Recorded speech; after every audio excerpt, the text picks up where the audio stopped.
So, hi, I'm KB with Nerdigo. How are you? I'm great. How are you? I'm doing well, thank you. Oh my gosh, I absolutely adore this show. So, my first question is kind of what are the biggest creative challenges in crafting kind of this intergenerational story that spans two distinct eras? And what gave you and your team kind of the confidence that this dual timeline structure would really kind of deepen the emotional and thematic momentum rather than fracture it? Thank you. I think that one of the things that we really found was compelling to audiences in season one was really understanding where people are coming from, why people are the way that they are, and giving that backstory, that context to see these characters who, some of who are still with us in our present day timeline. What were the choices of their past that impact the present? And really mining that. Like, we talk a lot about how our title is Legacy of Monsters, and we mean that both literally and figuratively. And we talk about sometimes how the monsters are 300 feet tall in our show, and sometimes it's the person sitting next to you. And sometimes our choices that we make every day are actually negatively impacting those around us, and sometimes they're positively impacting people around us. But our show this season, we really think a lot of as being a story of consequences. And it's a story of consequences on a very intimate family level. And it's a story of consequences from some of the, physical choices that our actors make, and then, and seeing how that actually releases the monster, sometimes the monster within, sometimes the external monster in our world. I'm glad that you spoke about consequences because there's a quote this season that says, "What haunts us is what keeps us safe." So, do you feel like that line was meant to speak to how trauma travels across generations this season and kind of ultimately shapes the systems built to kind of protect these characters? Think so. I mean, we thought it was really, there's a lot of unpeeling of the onion that we wanted to do. These family secrets, people were really curious about the family secrets of season one, and there were a lot of questions, and we wanted to give a lot of answers, and answers in surprising ways, and answers that also felt really honest and true to our characters. And I think that, we have fundamentally, we don't have, the people that are making poor decisions are good people. And I think that the complexity of that. So oftentimes we see in media and entertainment, we see bad people making bad decisions, but seeing good people make really flawed decisions that actually have legacies that are not what they would have wanted is something that is really compelling because it's so true. We are fundamentally human. We are fundamentally flawed, and so are our monsters. And I think that sort of that integration, we're trying to do a 360 on all of that, so it feels of a piece, and that we're really sort of putting forward the thematics. We talk a lot about how hurt people. And that's something that was true in season one, but we're really delivering and continuing to tell that story. And so that it's something that feels emotionally resonant. Like, we're always delighted when people come in and they're, excited by the globe-trotting adventure of it all. And the monster chase and the monster spectacle, but also sometimes they are sort of delighted by the fact that I was moved to tears in a show with monsters. And I think that that's part of it is because we're really trafficking because we have so much time to really mine deep the authenticity of who we are as human.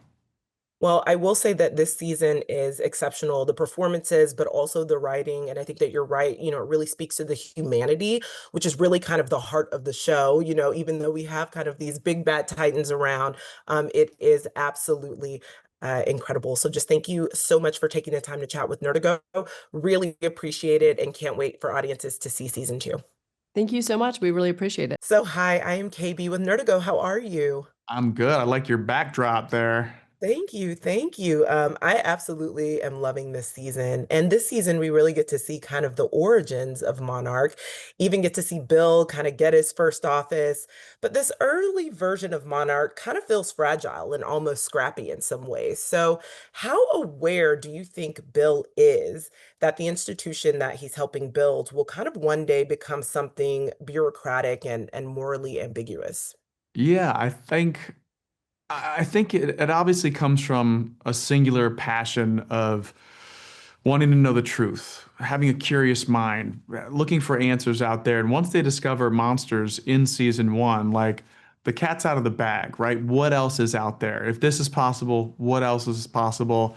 Um, and I think he's just putting one foot in front of the other and living his life. I don't think he could even fathom that decades from now there'll be a mobile headquarters yacht situation that's like able to chase down titans and all these people as part of this massive arm of the government.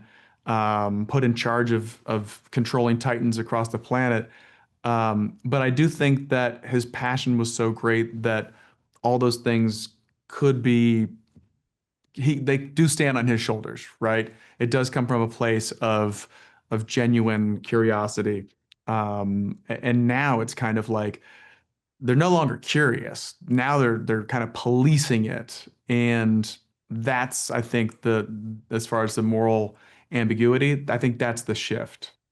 Yeah, I think when we first meet Bill, like obviously you're just so intrigued by his wonder, right? Like his sense of wonder. And I think things morph and shift for him very quickly. And Kay's disappearance is a part of that. You know, it really feels like that's kind of the emotional, kind of tectonic shift of Bill's life. So do you feel like Bill's kind of later aggression towards Titans stems from grief, or does it stem from guilt that he, really couldn't protect her? Uh, I think it's guilt, maybe even a combo. I don't think he's a revenge type guy. Right.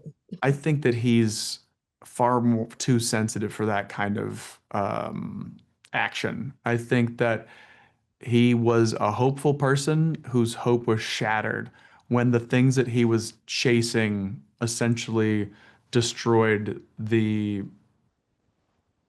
uh, his favorite thing about his own life.